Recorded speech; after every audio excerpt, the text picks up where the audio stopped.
बोल रहे हैं कि एक काम के लिए यहाँ पे पैसे लिए जाते हैं सरकारी हॉस्पिटल में। ठीक है, ये भी एक हम लोग देख रहे हैं। तो ये बात को सर आप थोड़ा ऊंचे स्तर पे मतलब जो संबंधित अधिकारी हैं उनके पास पहुँचाएंगे। जाहिर सी बात है, वैसी काम के लिए आए हुए हैं। जितना यहाँ कर्मचारी रथी है सब 1000-2000 रुपया खोजता है। एक गरीब आदमी पैसा नहीं देता तो इसका कुछ भी नहीं मिल रहा है कागज। जमाबंदी के नाम पे पैसे लेना हो, चाहे इलाज करवाने के नाम पे पैसे लेना हो, चाहे बच्चे को बेचना हो, ये कितना शर्मसार है कि बच्चे को बेचा जा रहा है सरकारी हॉस्पिटल से। एकदम बर्दाश्त के लायक नहीं है। बच्चे को कैसे बेच सकते हैं, ये क्या हो रहा है? मेरा नाम है प्रदीप कुमार और अभी मैं हूँ लक्ष्मीपुर में हूँ और ये है प्रखंड कार्यालय। और यहीं पे जैसा कि आपको पता होगा जीएनएम रंजना कुमारी के द्वारा जो मारपीट हुआ था आशा कर्मी के साथ, तो उसकी आज जो जांच समिति है, जो डीएम के अंदर जो जांच समिति गठित की गई है, वो जांच दल यहाँ पे पहुँच गया है और यहाँ पे जांच होने वाला है। तो ठीक है, जांच का तो प्रोग्राम अंदर चल रहा है। आज मैं एक कहानी सुनाता हूँ आप लोगों को। कहानी बड़ा मज़ेदार है। कहानी है कि एक हॉस्पिटल होता है और उसमें हॉस्पिटल बनाया जाता है सरकार के द्वारा कि वहाँ पे गरीबों का इलाज होगा और गरीब आएंगे और बिना पैसे दिए यहाँ पे इलाज करवाएंगे। यहाँ पे होता क्या है, कहानी बताते हैं। उस हॉस्पिटल में होता क्या था कि गरीब लोग आते हैं इलाज करवाने के लिए, इलाज करवाते हैं। आपको प्रसव को मतलब बेड पे मतलब प्रसव रूम में, लेबर रूम में ले आया जाता है। वहीं पे डायरेक्ट पैसे की मांग होती है कि भाई पैसे दीजिए तभी लेबर होगा, और यदि लेबर हो भी गया तो पैसे दिए तभी जो होता है नाभि को काटना होता है प्रसव होने के बाद, पैसे दीजिए तभी नाभि भी काटा जाएगा। ये तो एक कहानी हुआ। और दूसरा कहानी भी सुन लीजिए। दूसरा कहानी क्या है, इसी लक्ष्मीपुर रेफरल हॉस्पिटल की मैं बात कर रहा हूँ। आज से 6 से 7 महीना पहले अप्रॉक्सीमेटली यहाँ की जीएनएम जो थी वो एक बच्ची थी, बच्ची को बेच दी। ये तो कहानी यहाँ पे चल रहा है, बच्ची को भी बेचा गया इसी हॉस्पिटल से। ये तो स्वास्थ्य विभाग की कहानी है। और दूसरी कहानी मैं बताता हूँ। कुछ दिन पहले, 1 साल पहले भी ये घटना हुआ था 2019 में, 4/11/2019 में हुआ था। एक पेशेंट थे, यहीं बगल के एक पेशेंट थे, दिलीप कुमार की परिवार थी, उनके साथ भी पैसे की मांग की गई और ये मामला काफ़ी दूर तक गया। हाँ, रंजना कुमारी जीएनएम रंजना कुमारी को निलंबित भी किया गया और फिर वही जीएनएम रंजना कुमारी फिर से वापस यहाँ पे आ गई। तो ये सब कुछ कितना, ये जो हमारे सरकारी हॉस्पिटल में जो कुकर्म चल रहा है, इसका ये जीता जागता यहाँ पे एक उदाहरण है। प्रखंड कार्यालय में मैं आया तो था स्वास्थ्य विभाग के शिकायत को लेकर, वहाँ पे हो रहे भ्रष्टाचार को लेकर, लेकिन जब मैं यहाँ पे आया तो बहुत से ऐसे लोग हैं जो कि स्वास्थ्य विभाग के साथ साथ यहाँ पे प्रखंड में हो रहे गड़बड़ियों के बारे में भी मुझे जानने को मौका मिला है। तो हमारे साथ एक लोग हैं जिनके साथ क्या हुआ है आपको? मेरा नाम रंजन रविदास है, मेरा घर मघी हुआ है। अच्छा, मघी। और जमाबंदी नकल के लिए हम दिए हैं आवेदन, 6 महीना हो गया है और अभी तक इसका रिपोर्ट जाते हैं तो बोलता है क्या होगा, कर्मचारी का पास कहाँ है अभी रिपोर्ट, हम बुलाइए बोल बाद में। मैंने देखता उखता भी नहीं है, मैंने ऐसे ही बरगला के हमको भेजा देता है, ऐसा करता है मालूम है। और 6 महीना से 20 बार आ चुके हैं यहाँ पर। अच्छा, साहब के सामने वाला जो ऑफिस है उसी में हम दिए हैं आवेदन।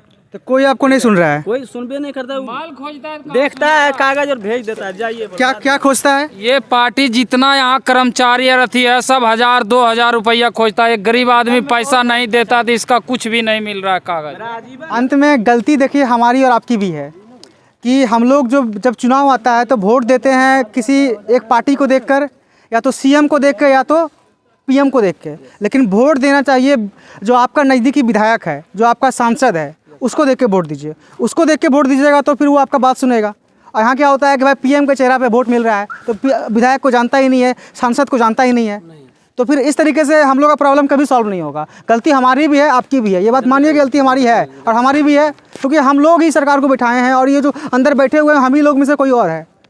तो ये इसकी शुरुआत तभी होगी जब हम लोग वोट जब देने के लिए जाएँ तो वोट देने से पहले देखें कि जो विधायक और सांसद है उसका क्या कैरेक्टर है, विधायक और सांसद का क्या कैरेक्टर है, वो क्या काम किया है, बुरे समय में आपके साथ आया है कि नहीं आया है, तो उसको वोट दीजिए। जो सबसे बढ़िया विधायक और सबसे हाँ, बढ़िया सिद्धांत हाँ, वही जाके सबसे ज्यादा चोर होता है। किसको देखिए, अरे वही तो हमारे घर का बच्चा बन के जाता है दरोगा, हमारे घर का बच्चा बन के जाता है आईजीआर IPS, लेकिन वहाँ जाके वो चोर हो जाता है। हाँ, वहाँ जाके चोर हो जाता है। सही बात है। वो बहुत सीधा, समाज में जो सबसे सीधा बच्चा रहता है वो सबसे खतरनाक होता है। वहाँ अफसर के पास पहुँच के, अफसर जब बन जाता है ना तो उसके इतना खतरनाक कोई नहीं रहता है। वो हमारे घर का बच्चा और आपके घर का बच्चा जाके वो अफसरशाही दिखाने लगता है। हाँ, वो तो बात सही है, लेकिन आम आदमी हाँ किसान आदमी को देखने वाला हाँ कोई हाँ नहीं है। हाँ, ये तो हो रहा है, ठीक है। तो इसका सॉल्यूशन क्या है? इसका सॉल्यूशन देखिए, कुछ हम सही हो जाएं और कुछ सरकार सही हो जाए। नहीं हाँ, होगा, होगा ऐसे, इसलिए नहीं सही होगा। ऐसे सुनिए बड़े भाई, फिर तो चलिए घर चलते हैं हम लोग, नहीं, नहीं, फिर सुनिए। होने दिए जो होता है, इसलिए फिर चलिए, नहीं होगा कि हम में फिर क्या फायदा? हम में और देखिए, आपमें जातिवाद जहाँ- कुट के भरा हुआ है। वही तो जो प्रॉब्लम है उस पर बात होगा। और हम लोग जातिवाद कुट के भरा हुआ है। जिस दिन जातिवाद से ऊपर उठिएगा तभी आप सही अफसर और सही नेता को चुन पाइएगा। ये रही बात ना, ये सॉल्यूशन की बात हुई।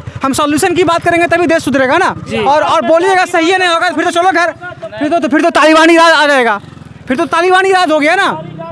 तो बात मेरा बोलने का मतलब यही था कि मतलब अपने विधायक और सांसद को देखिए पहले कि वो कैसा है, उसके चेहरे को देख के वोट दीजिए, ना कि पीएम और सीएम के चेहरे को वोट दीजिए।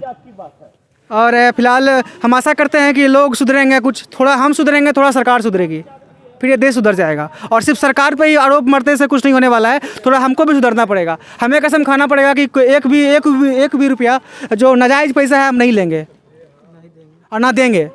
और सबसे पहली बात तो हम देते हैं तभी वो ऐसा लेता है। आप दोनों कसम खाइए कि हम 1 रुपया नहीं देंगे। नहीं देंगे, पैसा क्यों देंगे? नहीं दीजिएगा ना? नहीं, हम लोग ठीक है, वोट ठीक है। देते हैं सरकार का। हाँ। सरकार से लड़ने का हम लोग का हक है। सही बात। अरे हाँ, प्रखंड नहीं कीजिए करेगा तो हम लोग जाएंगे डिस्ट्रिक्ट नहीं करेगा तो हम लोग मुख्यमंत्री का दफ्तर तक जाएंगे। हाँ, क्यों नहीं और एक बात और समझिए कि ये जो बिल्डिंग बना हुआ है ना, ये आपके पैसे से बना हुआ है। हाँ, हम लोग का ये पैसा पता से है ना, बना ये हुआ है। आपके पैसे से बना हुआ है। आप ये साड़ी खरीदी है तो उसमें टैक्स दिए हैं सरकार को। ये आप जो टी शर्ट पहने हुए हैं इसमें आप टैक्स दिए हैं। ये जूता पहने हुए हैं इसमें आप टैक्स दिए हुए हैं सरकार को। और उस टैक्स के पैसे से हॉस्पिटल, ये मतलब प्रखंड कार्यालय बना है। और यहाँ पे जो प्रखंड कार्यालय में जो अधिकारी बैठे हुए हैं उनको वेतन मिलता है, वो आपके पैसे से मिलता है। ये जो गाड़ी खरीदे हुए हैं उसमें लगभग कितने का गाड़ी है? ये लगभग 70,000 के आसपास की गाड़ी है। इसमें 10,000 के आसपास टैक्स गया होगा। और इस टैक्स के पैसे से ये प्रखंड कार्यालय बना है और यहाँ पे जो ऑफिसर काम कर रहे हैं उनको वेतन मिलता है।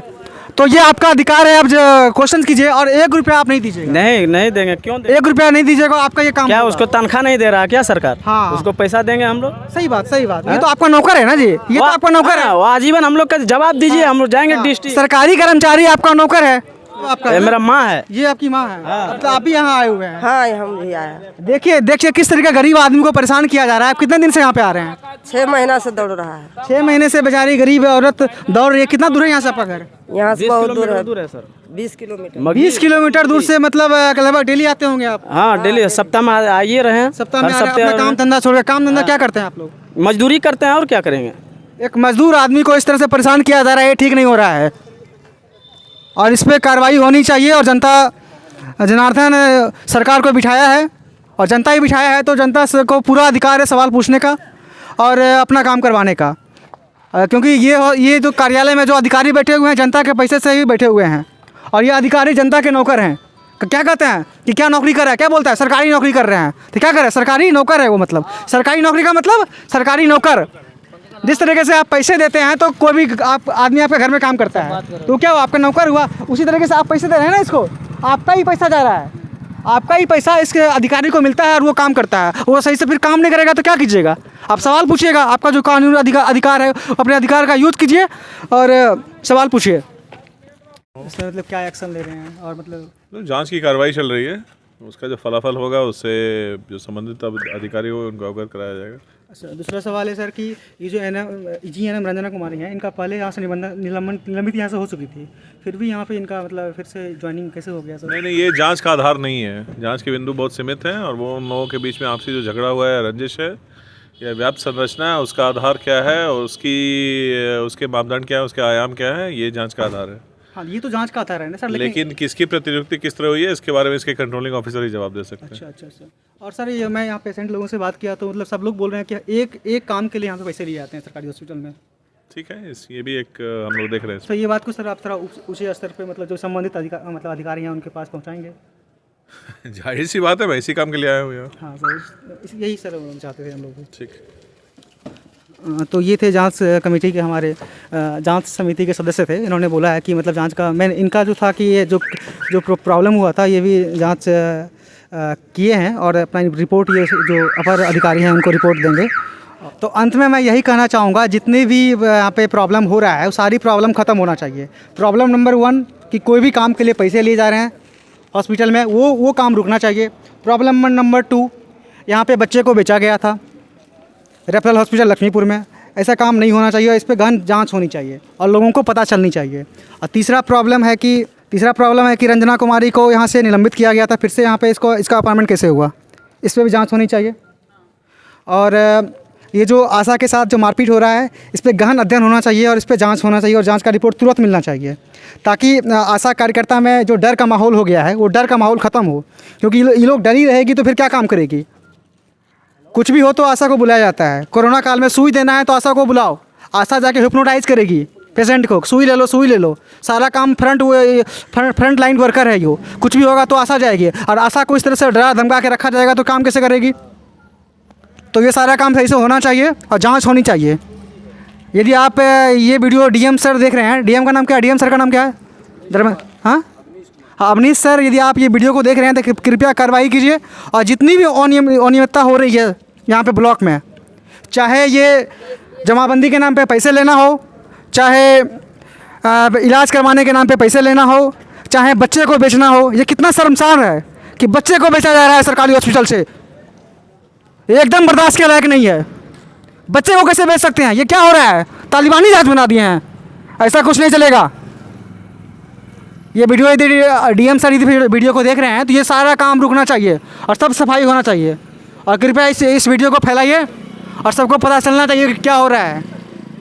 जमुई डिस्ट्रिक्ट पहले से ही रेड जोन माना जाता है, इसको रेड लाइन में इसको माना जाता है, क्यों इसीलिए माना जाता है, रेड कॉरिडोर का हिस्सा है जमुई डिस्ट्रिक्ट। इस पर यदि कार्रवाई नहीं होगा और प्रशासन इस पर ध्यान नहीं देगा तो ये और रेड होता जाएगा। तो हमें जमुई डिस्ट्रिक्ट को रेड कॉरिडोर से बाहर निकालना है और जितनी भी प्रॉब्लम हो रहा है इसके खिलाफ आवाज़ उठाना है। ठीक है, मेरा नाम है प्रदीप कुमार, इस वीडियो में इतना ही।